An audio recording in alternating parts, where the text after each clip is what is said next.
bunny suit to Billboard beast, the unfiltered rise of a global icon. From bunny slippers to Super Bowl swagger. Picture this.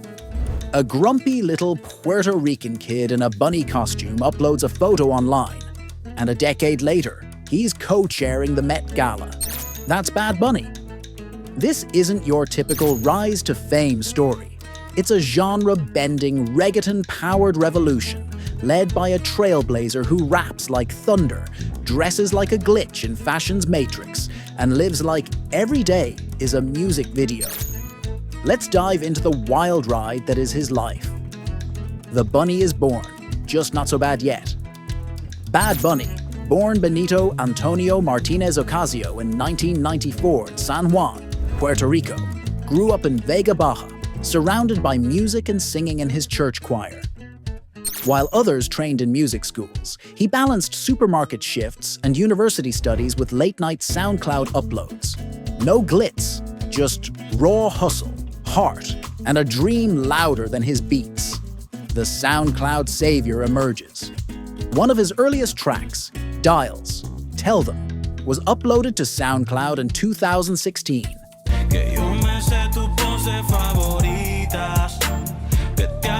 And boom. That song landed on the ears of DJ Luyan, a Puerto Rican music producer with a sixth sense for bangers. He signed Bad Bunny to hear this music, and suddenly, Benito wasn't just whispering into the void. He was shouting through megaphones. His breakout single? Soy Peor. Translation, I'm worse.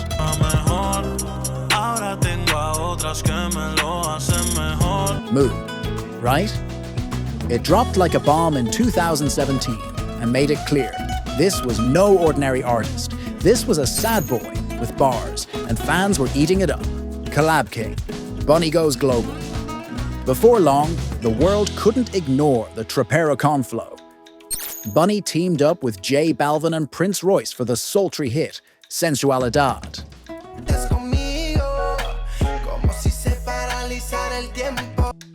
But it was the 2018 mega hit, I Like It. So handsome, what's his name? With Cardi B and J Balvin that turned the world upside down.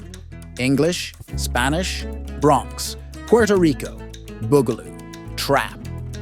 It was musical gumbo, and it hit #1 on the Billboard, Hot 100. And just when people were catching their breath, he teamed up with Drake for Mia.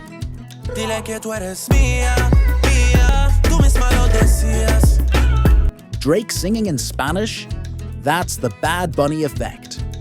The song charted at #5 on Billboard, and suddenly, Bunny was no longer Puerto Rico's secret weapon. He was Earth's. X100 PRE, the genre hacker's debut. At the tail end of 2018, Bad Bunny dropped his debut studio album, X100 PRE, an abbreviation for Por Siempre, or Forever. It was a chaotic, electric blend of pop-punk, dembo, hip-hop, trap, and electro. From melancholy ballads to dance floor smashers, the album proved he wasn't here to play it safe. He was here to play it loud. Critics and fans alike were shook. The album didn't just slap. It redefined what Latin urban music could be. Oasis, Super Bowl, and savage brilliance.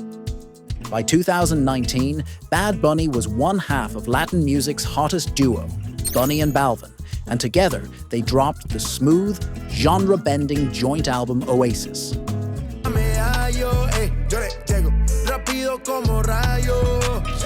The album blended Spanish, Afrobeat, Latin trap, and even beachy vibes that made you want to salsa and cry at the same time. Then came 2020. While the rest of us were learning sourdough and suffering in sweatpants, Bad Bunny was rocking the Super Bowl halftime show alongside Shakira and J-Lo. It was Latin, it was lit, and it was legend. Later that month, he dropped YHLQMDLG, Yo Hago Lo Que Me Da La Gana. I do whatever I want. A party playlist disguised as an album. It won him his first Grammy, because apparently doing whatever you want can win you awards too. the first Spanish-language album to top the Billboard 200. He wasn't done. Nope. Later in 2020, he released El Último Tour del Mundo.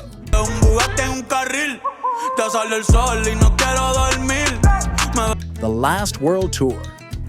And this wasn't just a victory lap. This was history. The album became the first ever Spanish-language album to debut at #1 on the Billboard 200. No translator needed, just vibes. From punky riffs to reggaeton tears, the album was an emotional roller coaster in 3 languages: Spanish, trap, and pure swag. Un Verano Sin Ti, Bunny's hot summer takeover. In 2022, Bad Bunny came back like he never left with Un Verano Sin Ti, A Summer Without You.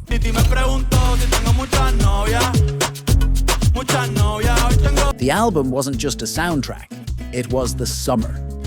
It featured everything: heartbreak, dancing, nostalgia, rebellion, and a whole lot of hooks. The album debuted at #1 again, and it bagged him his 2nd Grammy for Best Música Urbana Album, plus multiple Latin Grammy Awards.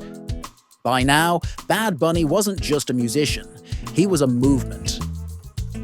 Red Carpet Renegade, Bunny the Fashion Beast. If you think Bad Bunny just crushes beats, wait till you see his red carpet game. This man doesn't walk carpets.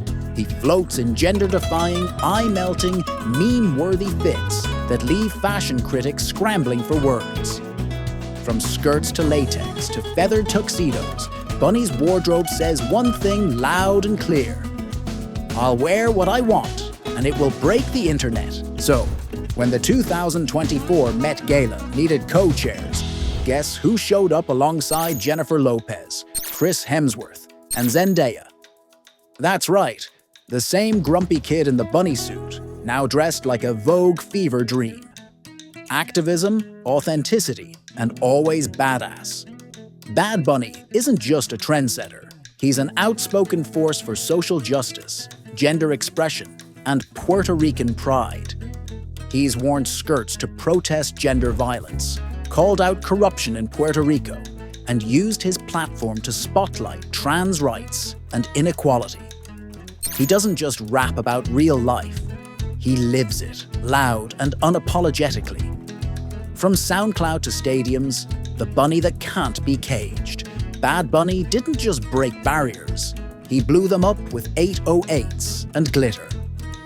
From church choirs to Super Bowl stages, from bagging groceries to bagging Grammys, from uploading to SoundCloud to uploading culture into the global bloodstream, this is the ultimate story of owning who you are, wearing whatever you want and dancing to your own beat. So next time you hear that unmistakable YHLQMDLG, shout. Remember, behind every bunny suit is a legend in the making. Like this if you vibed with Benito's journey. Subscribe for more stories about the icons who break rules, redefine music, and remind us all to stay bad in the best way possible. Share it if Bad Bunny changed your playlist and your life. Dile que tú eres mía, mía, tú misma lo decías cuando yo te lo hacía.